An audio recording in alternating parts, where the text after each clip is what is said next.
I'm Marc Sumner, host of the Channel Chat podcast show, and today I have Tom Hockton, the VP of BMC Helix UK and Ireland, in the studio in London. How are we doing, Tom? Delightful. Thank you, Mark. It's brilliant to be here. Really, really pleased. Really enjoy the podcast series. I'm really, really pleased to be here today. Great. Now, normally, Tom, I have a look through someone's LinkedIn, have a little scour, have a look through, and I normally pick something out about their background. Now, I looked at your profile, studied French and German, and also there's a little stint of Shanghai Radio here. So linguistics, why did we actually do that degree? How did we actually get into it? Bit quirky, yeah. So, I'm half Spanish, so I grew up speaking Spanish at home on my mum's side. So I guess I was sort of exposed to languages early on. French and German was my degree. Loved studying languages, loved travelling, going abroad, being able to communicate with people. And you're right, between school and university, I spent a year in Shanghai in China, which was incredible. One of the best years of my life. Learning Mandarin. And can you speak Mandarin? I can speak, not bad. I'm definitely not fluent, so please don't test me. But I could have a decent conversation. I was there for 10 months, spent 6 months learning Mandarin and then 4 months doing work experience, Shanghai Radio for a couple of months and then working for a finance company. And I was sponsored by HSBC and the British Council, so it was an amazing opportunity. Still don't know what they get in return for it, but investing in 5 students to go out to China, learn Chinese and be exposed to the world of work. Fantastic. And what Shanghai Radio, what were you doing for them? So, it's very strange, actually. I was responsible for creating clips of songs that were sort of radio length. So I think it's about 3.5 minutes. Okay. So I'd sit in a studio listening to hundreds of Chinese songs, which is like the most random thing ever. When I was telling my mates back at home, they're all 18, starting at university, they didn't really believe me. But, the reality was I was sitting in a studio listening to hundreds of Chinese songs and then making sure that they were fit for radio. Great way to learn the language. Most of them love songs, very romantic. Back then I probably knew quite a few off the top of my head. There was one story, I remember trying to go to the canteen for lunch, and you'd think, that's harmless, right? I'd pop out of the studio, go for a little walk around the corridor, and I suddenly got apprehended by these 2 blokes who started shouting at me, absolutely screaming.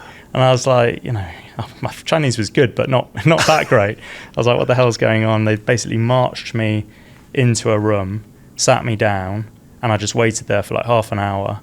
And then, the guy who was my manager at the time eventually turned up and he said, what the hell are you doing? You can't walk around the corridors. You've got to be really careful. Basically just terrified that, somebody from the UK could, go into any of the live recording studios and say anything. Some, propaganda against China. Oh my God. Really, really dangerous. So, I was like, right, okay. Accosted in the corridors. I was like, what? So if I need to go to the bathroom, you're going to join me? Yep, absolutely. And so tell me about your first stint into IT. How did you actually get into your career coming off when you came back? Finished the degree at University of Bristol, did French and German, kind of got towards the end of it, and I think like a lot of people, really didn't know what I wanted to do. One thing I did know was that I wanted to make money, move to London, be able to support myself, pay for rent, be able to do the things that people do, right? And for that, I needed a job. But I didn't have any idea, and I guess part of the challenge with some degrees like languages is, yes, you could technically use them in lots of different fields, but, there's no obvious choice, so maybe becoming a teacher or going into the Foreign Office, and all those things sounded interesting, but I didn't think they were just for me. And it was a friend of mine who actually, I was at the pub and she just said, what?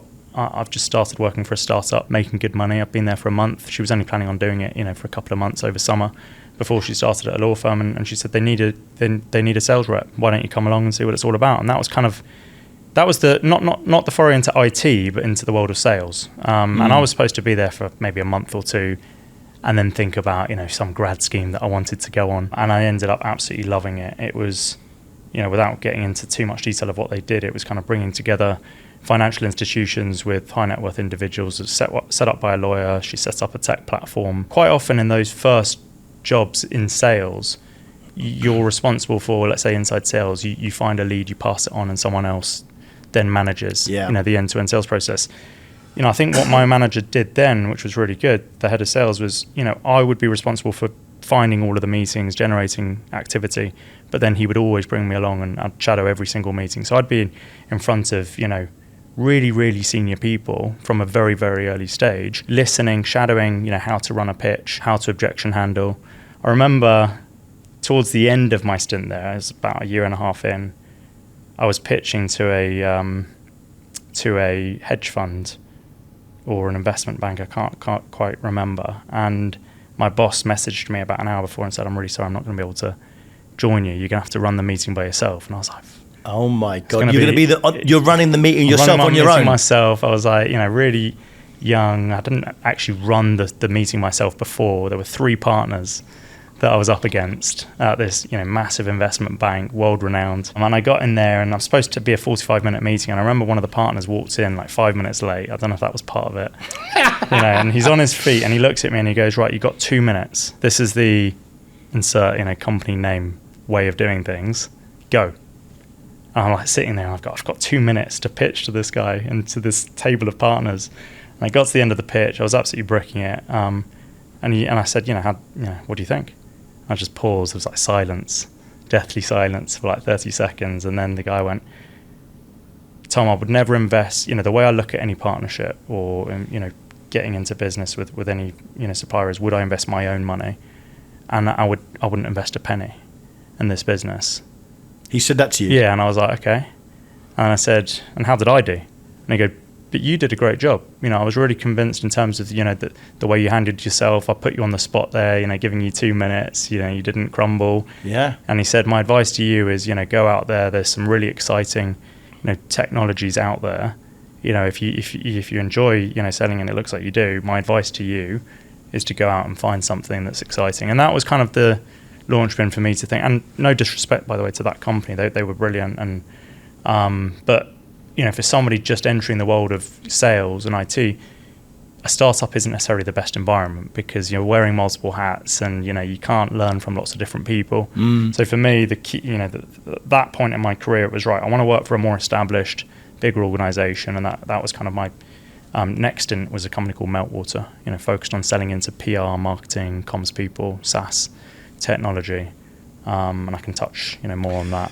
Do you think that exposure that you've been exposed to, i.e. thrown into a meeting, not really prepared, young people don't really get exposed to that now, do they? How do you feel that people can sort of get exposure when they're early in careers? Because most people are working remote, not on site, they maybe do teams. Yep. They're certainly not doing meetings like you're doing and then being thrown into a partner. No one would put a young professional who doesn't really know what they're doing into that partner. But that experience is great, isn't it, for learning? How do you think people can actually learn nowadays, though? Because it's not great in terms of if they don't get exposure to it. I was helping my youngest brother. I'm one of 5, 15 years between, eldest to youngest. I was helping my youngest brother get into first job, helping him think about what does he want to do.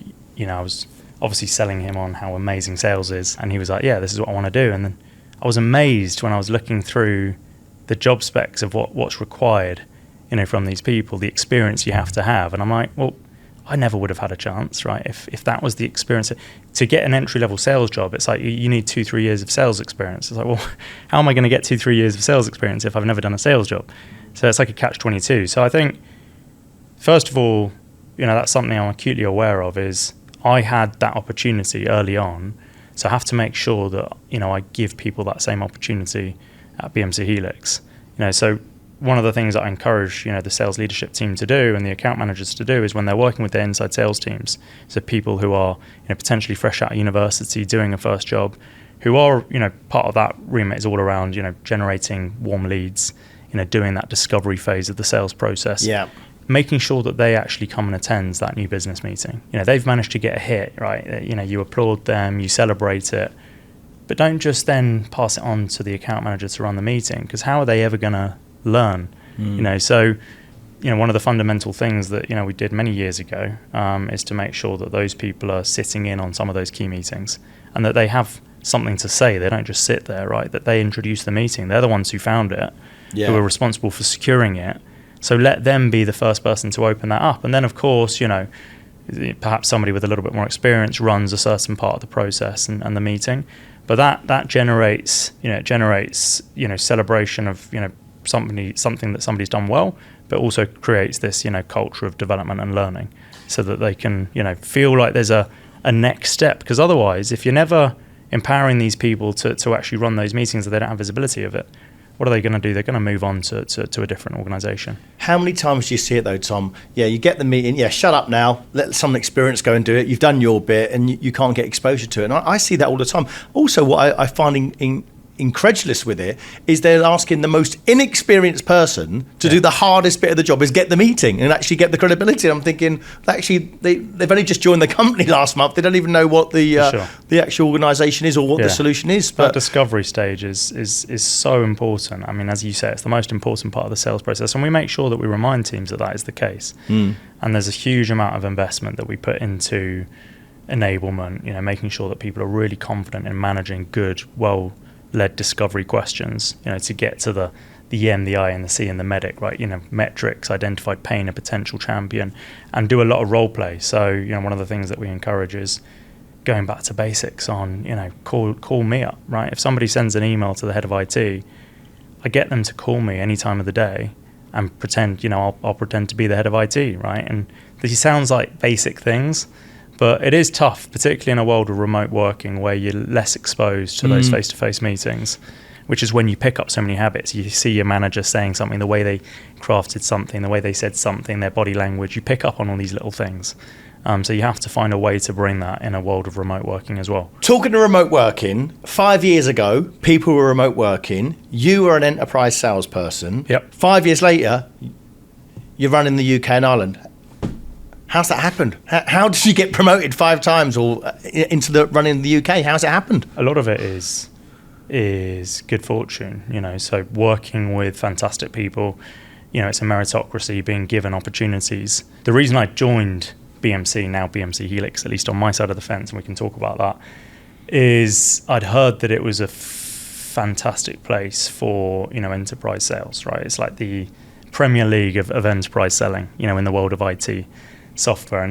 But it wasn't just that. It was, there is an opportunity to, advance and move into lots of different roles and move into leadership. And I'd seen examples of that, from other people, and that attracted me to the role. My journey into BMC wasn't actually directly as an account manager. I started out as a partner.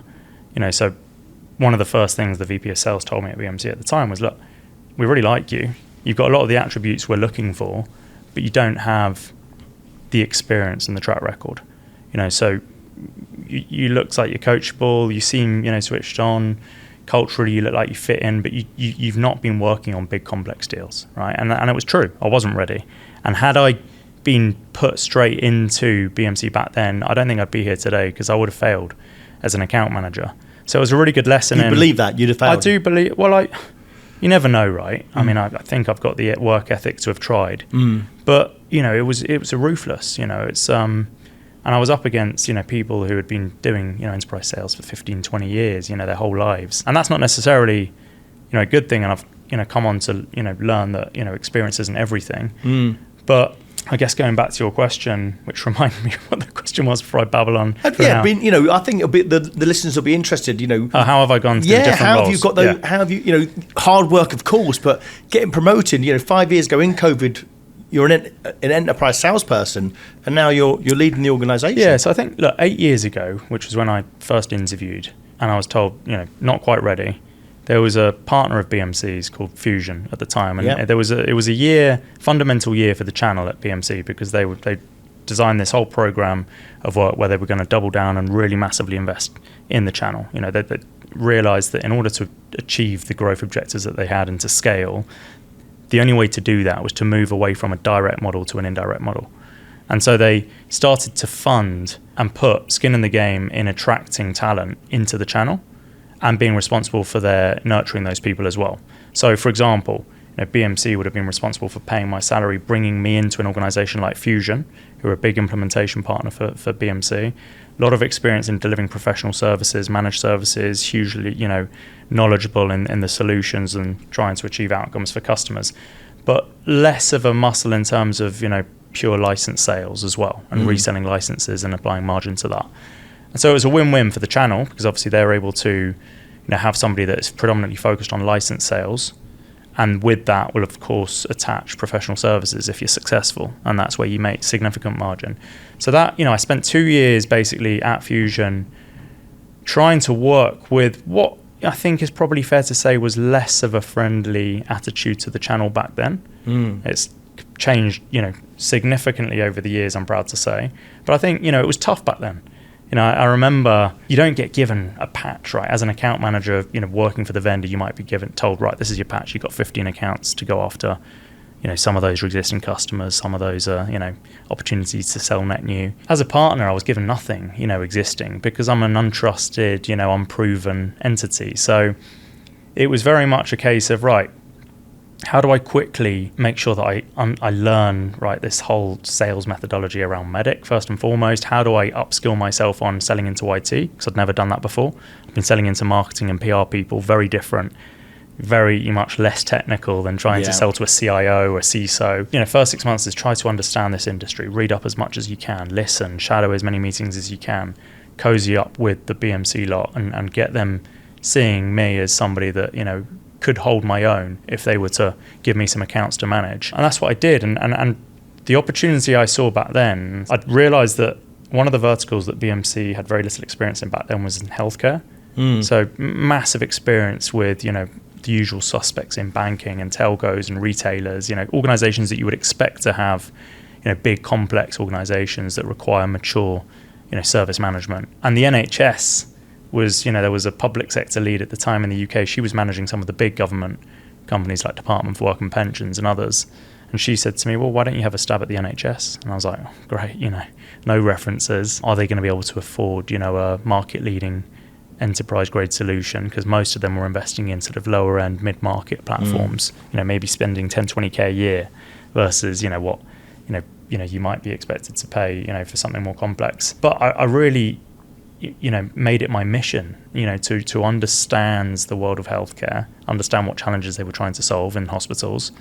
And I was, within 2 years, landed about 6 or 7 new NHS trusts, leading trusts. And that was like my launch pin into BMC. And, at that point they said, right, you've proven that you can do this in a space where we've got no track record or experience, and here's a patch, and be an account manager. And then, as you said, I've done multiple roles since then. And the last 6 years at BMC, I've, done 5 different roles. I started out as an account manager, specializing in our service and operations management portfolio. At the end of the first year, I actually took on a totally new role, which was indirect sales leader role, which I think, you and your listeners would be interested in, because it was very much focused on the channel. And I remember Paul Cant, the VP at the time, now CRO of BMC Holdco, called me up at the end of my first year. I'd just done 200%, really pleased. I was finally got the job of my dreams. I was making good commission. I had good pipeline for the year to come.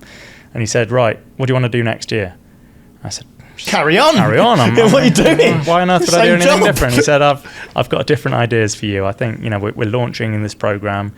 We're going to be, again, investing, walked me through the plan for the channel and how much they were going to invest.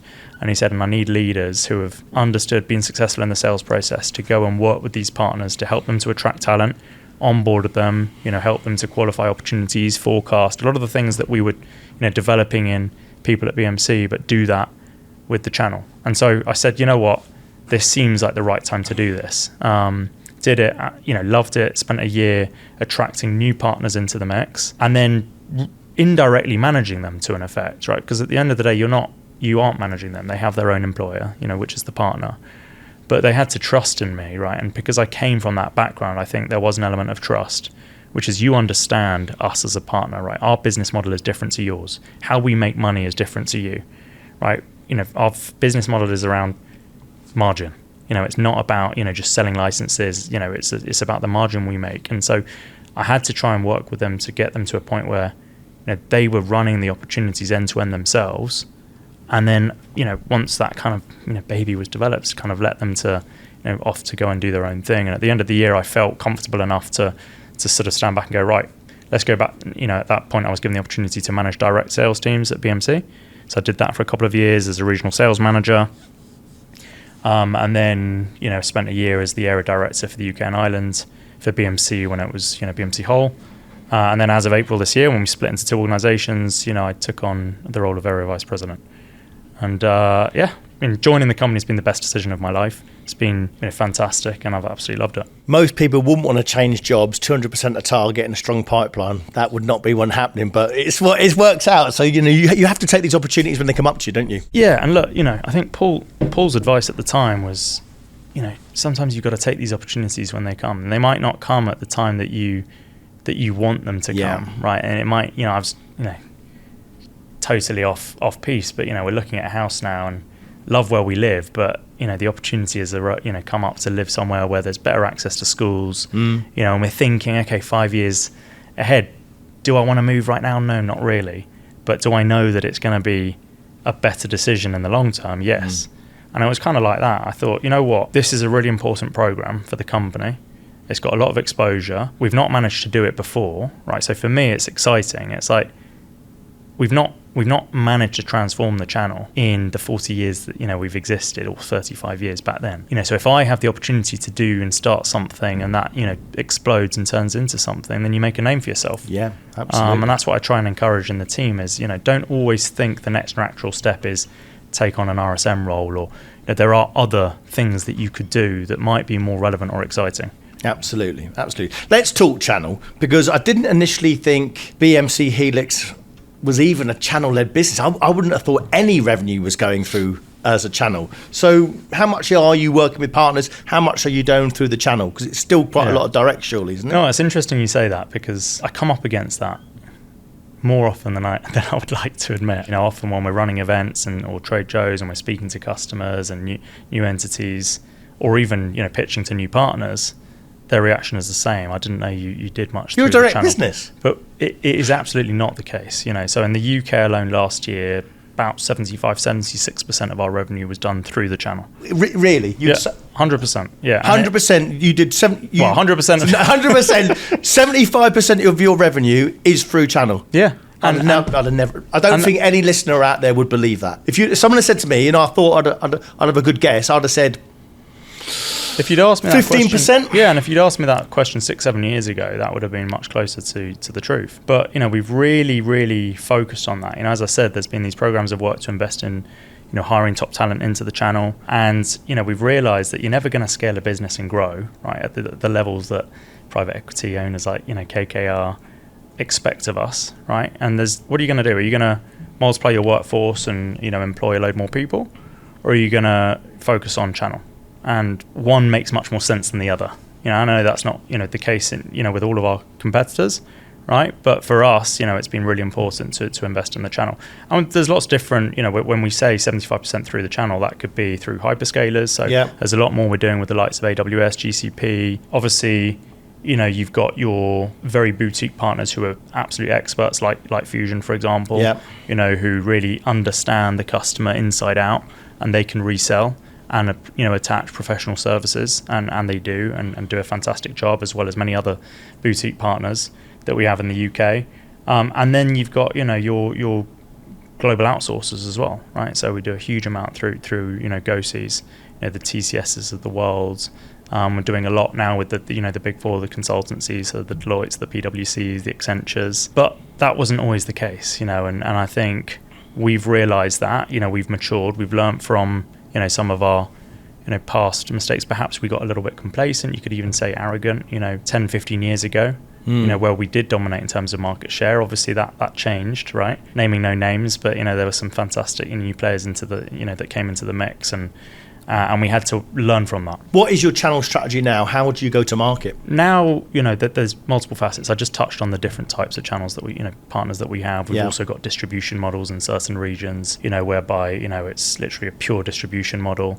Some regions, like the Middle East, is 100% channel. In the UK and Ireland, we have segregated. So we have different, strategy. We have, part of, the organisation, which is, led by account managers working hand in hand with partners. You can sell BMC professional services. We have our own professional services entity, but we often work in a hybrid model whereby they take on a success subscription with BMC, but leverage a partner to fulfill or deliver the services because they have particular expertise in a vertical, for example. So we've got partners who are absolute experts in telco or finance or public sector, where it makes sense to use those. Public sector, for example, is a good example. I spent a lot of time selling into the NHS, whereby you're always going to sell off government frameworks, and procurement will dictate the procurement cycle is always going to be through a partner. So do you want a partner to just resell your technology or add value? And for me, it's the latter. And same for them, right? So doing a lot of work with big, partners these days like Computer Center, who, there's nobody gets any value from just, taking a deal, applying, a marginal percentage on top. I mean that works to a certain extent, but whereby you give them the ability to certify them, get them able to actually deliver professional services, on your behalf. That's very much the strategy. We're not ever going to be in the world of finding hundreds of new partners, right? So the strategy for us is really focus on few but quality. Now we've got a good, grounding of decent partners already, but in terms of going out and finding new partners, it's ones that have a mutual strategy around planning. One of the things that I think surprises, new channel partners that we talk to is just how much we're investing in them in terms of rebates, to excite them and to put money and invest in them. I think, one of the things that, we did in the past is we expected partners to kind of come to us, but without any real, incentive or rebate, and it's tough to get going. So one of the things we decided a few years ago is we're going to put, a big pot of money aside, to put into things like helping them to get certified, but also in ensuring that they get rebates. So if they're focusing on the things that we want, so things like SaaS, having the skills and delivery expertise, then we will provide rebates on that. You mentioned about distribution only in the Middle East. What about the UK? Who do you distribute through? We don't in the UK. So you haven't got a distributor in the UK? Not yet. So you're open for potentially, you're going to get loads of calls after this, Tom, aren't you? Every distributor in the UK is now going to call you. That's part of the reason I'm doing this. Brilliant. We've got, we're working with distributors in the US and in multiple regions. UK is an area that I'm looking at closely at the moment. So, I'm absolutely would welcome conversations with anyone that can help us there. My sponsor. They're going to be asking, they're going to be calling you. Arrow are going to be calling you straight away. Arrow in the US, we're very familiar with. You are. Yeah. What, for the listeners out there, and specifically probably the UK MDs of distribution, what would you look for a distribution partner? I'd say that's probably one to take offline. But what I would say is, we're growing significantly.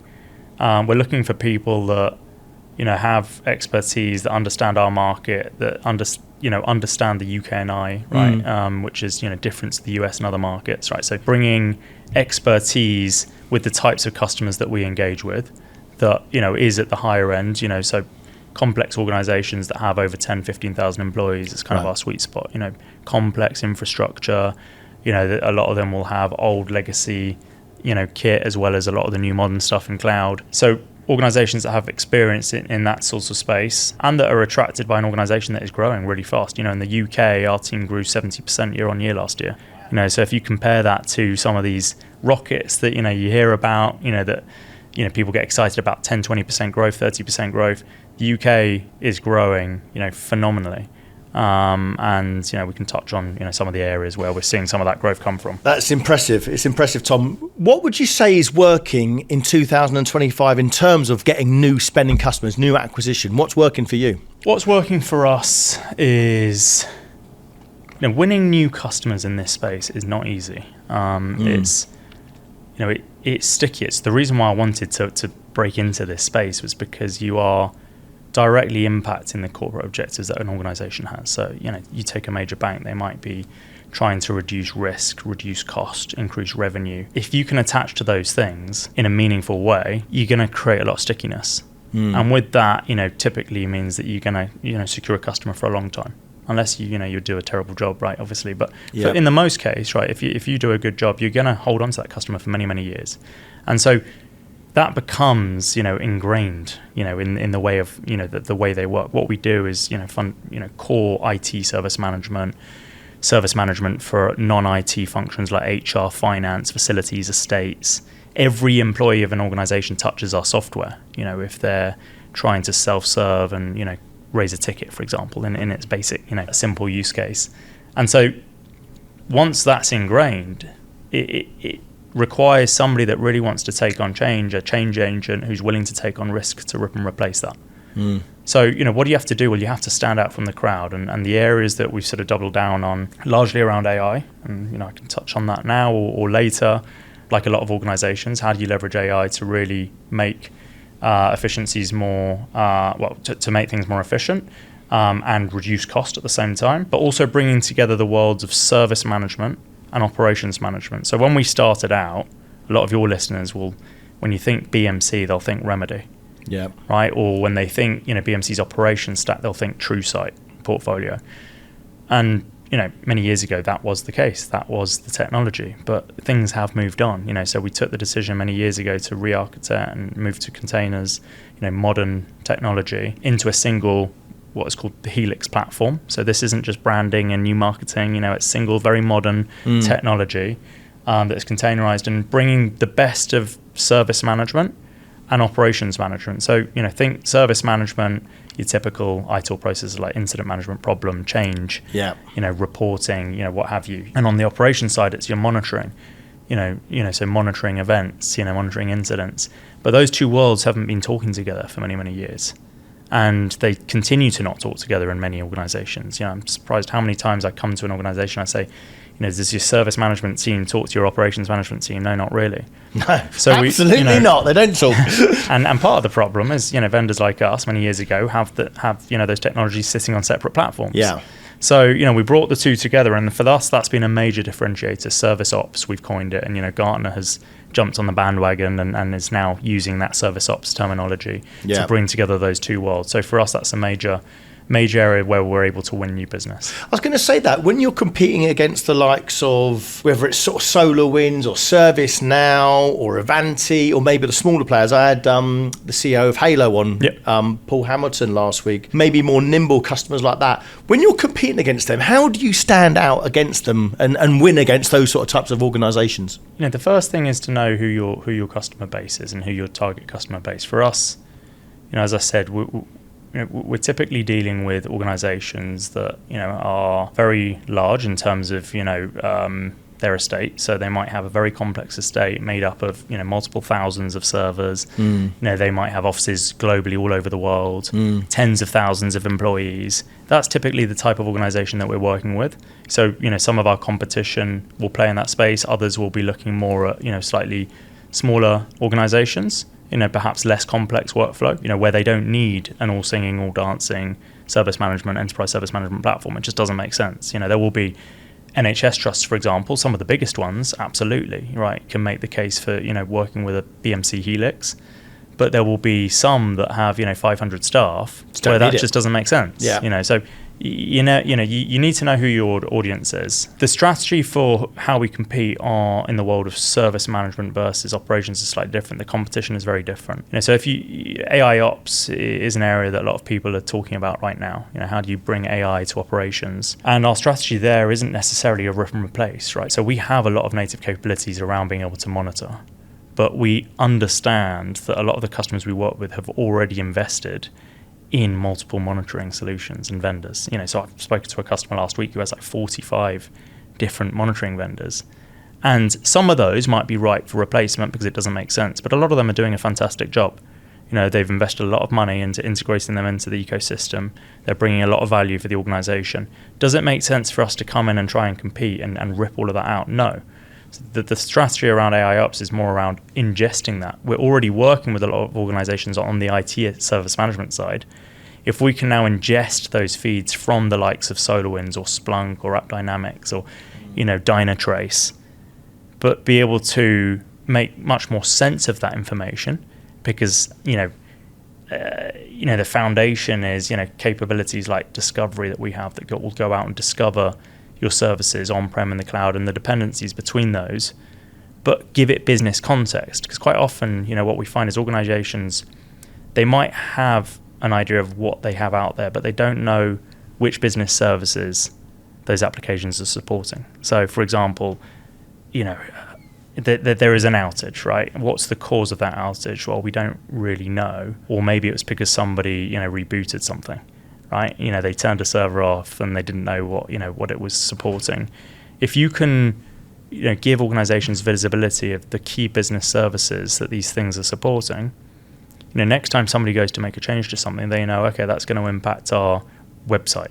And so if you're an airline, for example, and that, Joe Bloggs is about to make a change, it might bring down our bookings website on EasyJet or BA or whoever. It can't happen, You're not going to do it, right? Because you're going to lose millions. Yeah. Reputation, revenue. Now, I came to the Helix Roadshow earlier this year, and one thing that stuck with me was the focus on agentic AI. Yeah.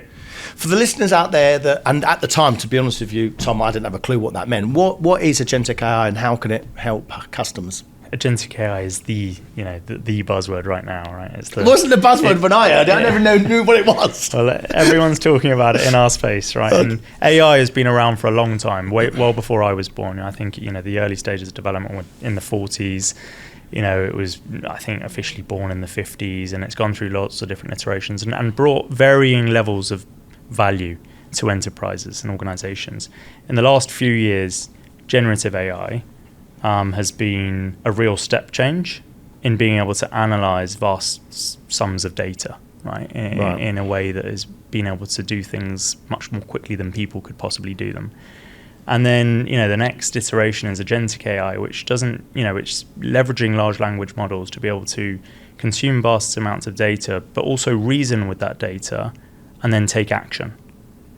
So I think the key there is actually taking action on something versus just through prompts. So, if you consider, right, you ask an agent a question, the difference between that being agentic or just, your traditional AI is that it will actually be able to take action on your behalf.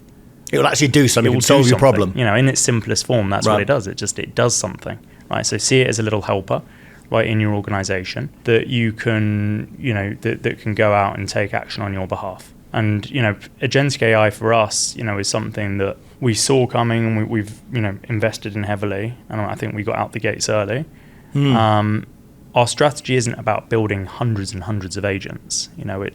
It's about looking at the most common processes. Quite often you find that very simple processes cause the biggest number of problems for an organization, right? So you take something like a password reset. How many times are you resetting your password every week for different things that you subscribe to? And I still can't remember. And you still can't. Neither can I, right? I don't use a password manager or anything like that. So, if you think how inefficient that is, if there's a person having to, at the end has to try and reset your password for you, which you still find in many organizations, that those people are costly, right? And they're skilled workforce doing very mundane tasks. So the key is, looking at, and one of the things that, our strategies around agentic AI is people have enough portals and platforms to log into these days. And actually, I think, the new thing that we're saying is the best UX is no UX. I think a few years ago, the strategy was, right, let's roll out things like chatbot technology, or let's build a portal, or let's build forms. So as an IT support staff, on the service desk, how do we make their job easier? Give them a form to fill out. When somebody calls in, they can fill out a form, there's structure, and that, that's worked very well for a number of years. But, where do people live and breathe these days? It's in communication tools like Microsoft Teams. Yeah.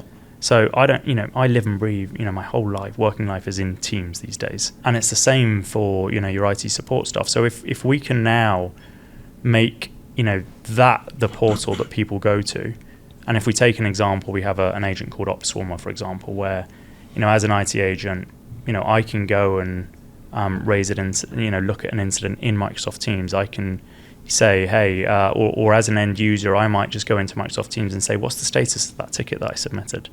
I'm not having to log into a self-service portal. I can just say, what's the status of the ticket that I submitted last week? And it will tell me, this is the status, this is who it's sitting with, these are the approvers. So you don't get people then calling in, right, which becomes very inefficient. But you can also then, if you're an IT support agent, bring in the right people to swarm an incident. So you could say on a Teams group chat, you can say, right, who are the best people that are needed to resolve this incident? And because, it's, leveraging AI, it can look at all of the historical incidents that have taken place. And it can say, right, okay, these are the people with the skills that in the past have been able to resolve that incident. are there any other incidents similar to this one? Because quite often what you find is when an incident happens, it's not a unique event, right? There's multiple other people that have, triggered something similar. You can also ask it for the best, what the potential root cause is. So again, all of this is in a chat window, like on a Google search bar. What is the root cause of this incident? It will tell you what the likely root cause is, because it might be ingesting information from one of those monitoring solutions like Dynatrace or Splunk or, what have you, or ServiceNow or any of our other competitors, but all in the same platform. And then what is the best cause of remediation? And then go off and actually do it. So it doesn't just stop there, right? It will then go off and do what it needs to do in order to close that down and resolve it and move it on. And all of that, workflow is still captured within, the Helix platform, but you're bringing that workflow into an area that makes it much easier for people to consume. And you're not having to get them to fill out all of these complex forms. It's just, you're just chatting to someone. Gartner reckons that 80% of IT services could be run by AI agents. Does that mean 80% of the workforce is going to be eradicated? We just don't need those people anymore? No, not the way we see it. We're very clear. AI and the technology that we have isn't designed to replace jobs, but it is designed to empower those agents who might be spending their time doing those mundane, repetitive tasks to free up time to do more value add activity. Focus on things that are, around innovation. Focus on revenue generating applications, and rather than just keeping the lights on, right? So, everyone talks about different percentages of what does good look like in terms of keeping the lights on versus, focusing on innovation. Everybody wants to shift from like 40-60 to 60-40 or more. And agentic AI and AI gives us that ability now to do that. So those people, and it's still not clever enough to design itself, right? So we need people focused on actually being able to develop clever AI solutions as well. Talking of clever AI solutions, do you feel that maybe, I don't want to be too ageist, but older professionals who maybe aren't adapting to AI as quick, do you think they're going to sort of be left behind? You're still quite a young professional, aren't you, Tom? But, and a young leader. But do you see that maybe older professionals who aren't adapting as quick, or maybe haven't been studying or been at college recently, they're more set in their ways? Do you think they're going to be able to adapt to this sort of way of thinking? I think we have to adapt. You have You're no forced choice, to. And if you don't, the ones that don't will be left behind. And that might not, if you're at a later stage in your career, perhaps that doesn't matter as much, right? But new people coming into the workforce, they've been living and breathing, mobile phone and applications and AI, since forever, right? So I think yes, there will be some people, and we find actually sometimes when you're talking to organizations, there will be certain stakeholders who have that fear of change, or who are skeptical, right, about the benefits of AI, and they're right to be skeptical. There are many reasons, right? It's still fairly early, right? Agentic AI is still fairly early, right? So we can't get carried away. Gartner talks about these hype cycles, and some of them end up being, phenomenally successful, and others just come and go, right? So I think people are right to be skeptical, but I think it is clear that this is here to stay. This is going to be game changing, and if you don't adopt it, your organization will fall behind, or you will fall behind. Yeah, absolutely. But is my dad's life going to change if he doesn't use ChatGPT? Probably not. No. I think he's kind of scared about it. Is he? Yeah. Well, luckily he's got you to help him, Tom. I want to move on to marketing, because people probably out there would know maybe BMC software. And like I said, I thought you were more of a direct vendor. How are you making people more aware of BMC Helix, and also that you're more channel? Because you mentioned that when you maybe go and see a partner, they or a customer, they didn't think you went through partners. So how are you actually making sure and marketing that brand in a way that people see you as a channel vendor? Yeah, there's a lots of different ways. I mean, you mentioned that you came to the BMC Helix Roadshow. Yeah. That's a fantastic opportunity. We had a room packed. There was standing only at the back. Yeah. It was customers, partners, prospects that are considering working with us, all there hearing about the great stuff that we're doing, right? And hearing from the product team on where we're going, what the roadmap looks like, That's really important. So there will continue to be an importance of running, those physical events, going to the right, industry events. So for example, Gartner will run events. There's one coming up soon that we're sponsoring, that we're going to be at. Defense and security is a big vertical for us. So we were sponsoring the DSEI event, a few weeks ago. We had a stand there. ITSMF, we're going to be there sponsoring the awards there, and SITS, the service desk show, right? So all of these things are sort of traditional things that we'll continue to do. We also have the opportunity now to market in a slightly different way, because we have split off into two separate organizations, BMC and Helix. Yeah. Should we be doing more? Absolutely. And I think coming on, today and talking to you is a fantastic opportunity, right? To share with, the audience some of the things that we're doing, that we are, open to speaking to channels. That is, my preference is to be working with partners. Yeah.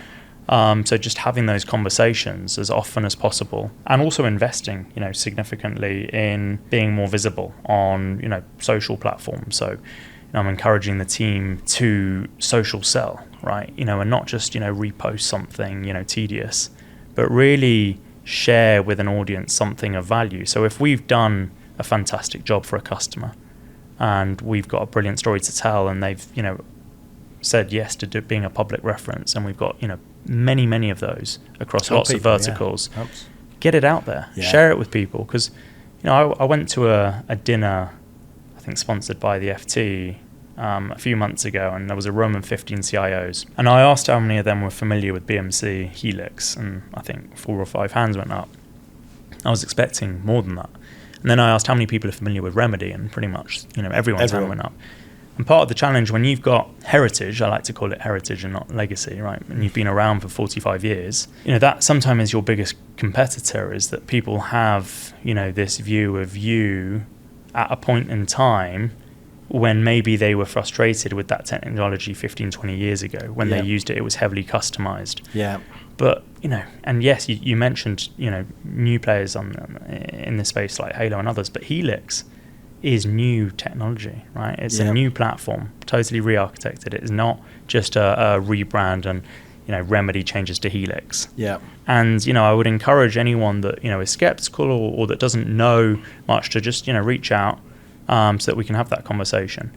And what we find is when organizations see, what we're working on and what we've developed. Do you know what? I think, Tom, that is a real valid point, because even myself, I'd have sort of remembered you from maybe 8 or 9 years ago, and what you've described today isn't what I thought at all. I literally, when you said about that, how much channel revenue did, without being too bullshit, almost like, just say you're making this up. This is just lies, because there's no way you're doing 75%. And I couldn't believe it. I was really, really shocked. So I think, real valid point. You've got to look at the technology now while we're in 2025, because it has changed and it has updated. Yeah. And they might not be aware of that brand. So I think a real relevant one. If talking about brands, if you got sacked tomorrow, and I'm not saying you've done a bad job, Tom. I'm not saying you've done a bad job. But if you did get sacked tomorrow, where would you go and why? Oh, that's a tough question. It's a tough question. I think rather than call out a specific organisation, I think that there are some really, really exciting new players in the world of agentic AI. Right. So whether it's working for, one of those directly, or one of the new, more startup type organisations, I think I could be, I think at some point, the idea of working for a smaller startup organisation. You're going to go back to your roots, aren't you? Go exciting. Back to your roots. But I like to look at. I see Helix as a bit of a startup. Right, okay. We've just, we're 6 months in, right? We're halfway through the year. Started out in April. It's a new organisation. It's much more agile. It's it's much more focused in terms of what it's doing. So for me, very excited at the future on the Helix side. But if I was looking at roles tomorrow, and I was encouraging my brother-in-law who's looking at roles at the moment, there are some really exciting things happening in that world of AI, and that's where I would focus. My last question then, and I am going to ask you to name a company actually. It doesn't have to be a partner, it doesn't have to be a vendor, it could be a company that you've admired from afar, or you think they got good technology. Who for you in 2026 is one company to watch, or you think is going to do well?